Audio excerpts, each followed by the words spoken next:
pass through a small hole called the touch hole, which is drilled through the barrel. Then it's going to be able to hopefully ignite the main charge of powder that you put down the barrel of the musket. So that should go off and project the musket ball outward. But you might have noticed I said should an awful lot of times. That's because this thing can be unreliable sometimes. You almost have to have the perfect weather to fire one of these things. Because if it's raining out, guess what? Your powder just got wet. Even if it's humid out, your powder still got wet because it kind of draws this moisture from the air and turns into a substance like peanut butter.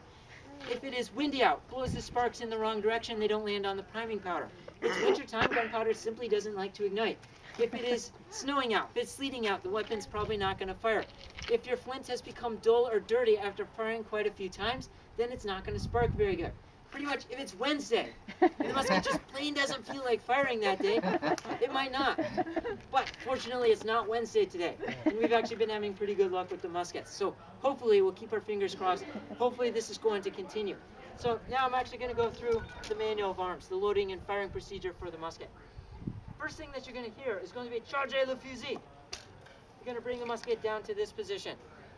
You're going to reach into your jabern, or cartridge box, and you're going to pull out one of your paper cartridges, which would have looked pretty much like this.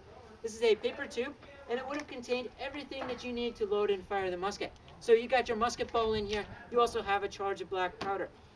And I'm going to rummage around and see if I can find it. Somewhere in here. It's hiding on me right now. There we go.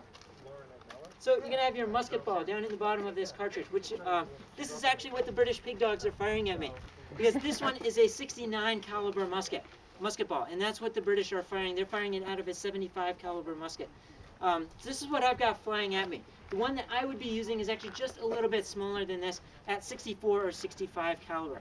But this gives you an idea of the size shot that you're going to be using, and they'll be flying at you across the field. It's a pretty decent size shot. So that's going to be contained in the bottom of this cartridge. Then you charge of black powder placed on top. Now, I've got the cartridge out here, but I've got to have a quick way to get this thing open. And notice I've got the cartridge in this hand, musket in this hand, and I'm trying to do this in 15 seconds. So what's going to be the quickest solution? Teeth. I'm going to rip it open with my teeth, exactly. You're going to spit that at your enemy to show your utter disdain for them. And also, minimal requirement to be a soldier in the 18th century. Doesn't matter if you're British or French, what do you have to have? Teeth. You actually have to have teeth.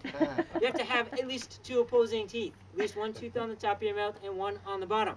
Hopefully kind of in the same spot so you can get this cartridge open up. Next, you're going to prime the piece by pouring some powder into the pan.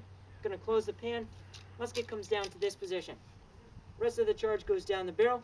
Now, for demonstration purposes here at the fort, we tend to omit the actual musket ball. Okay, this would be bad for repeat business. Because usually visitors don't like it if they're trying to tour the fort and you guys have musket balls whizzing around your head. So for your safety, we've left that part out. But I still am using a charge of black powder. I can still give you the noise and the smoke, minus the part where we actually take people out. So this is going to be good. But I said all that to say this. We were actually firing a live round. This is the point where the musket ball would be going down too, just after the black powder goes down the barrel. Next, you're going to draw the rammer. The French would call this le baguette. And you're going to ram the charge all the way down the barrel of the musket. Then you're going to return the rammer, which is a pretty important step.